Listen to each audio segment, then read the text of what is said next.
Hello বন্ধুরা, এই দেখুন সব বিয়ের কার্ড চলে এসছে। আমার ছেলের বিয়ে হচ্ছে 26শে নভেম্বর। আমার ছেলের নাম হচ্ছে রাজদীপ সেনগুপ্ত, আর যার সাথে বিয়ে হচ্ছে তার নাম হচ্ছে অনুষ্কা সেনগুপ্ত। এই সম্বন্ধটা হয়েছে shaadi.com থেকে। আর এই মেয়েটা হচ্ছে মানে শ্বশুরবাড়ি হচ্ছে আমার ছেলের নৈহাটিতে, বড়মার যেখানে মন্দিরটা আছে তার থেকে একটু এগিয়ে গিয়ে। ঠিক আছে, এই তো গেল। দেখুন তো কার্ডটা কেমন হয়েছে। এই যে কার্ডটা দেখুন, এটা হচ্ছে ভেতর সাইড, এটা ভেতর সাইড, কার্ডের বাইরের এটা কভারটা, আর এটা ভেতর সাইড। কেমন হচ্ছে দেখুন তো কার্ডটা। এটা আমরা কলেজ স্ট্রিট থেকে করিয়ে এনেছি। এই যে দেখুন কার্ডটা।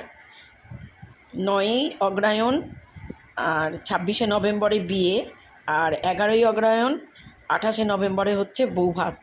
আপনাদের কিন্তু আশা চাই, হ্যাঁ। আর আপনারা সবাই প্রাণ ভরে মন দিয়ে মন খুলে আমার ছেলের বউকে আশীর্বাদ করুন, যেন ওদের সাংসারিক জীবনটা খুব ভালো কাটে। এরপর আস্তে আস্তে আমরা সব দেখানোর চেষ্টা করব। যদি কিছু ভুল ত্রুটি হয় ক্ষমা করে দেবেন আমাদেরকে, আমরা সব দেখাবো। দেখুন, ধন্যবাদ, রাখছি বন্ধুরা।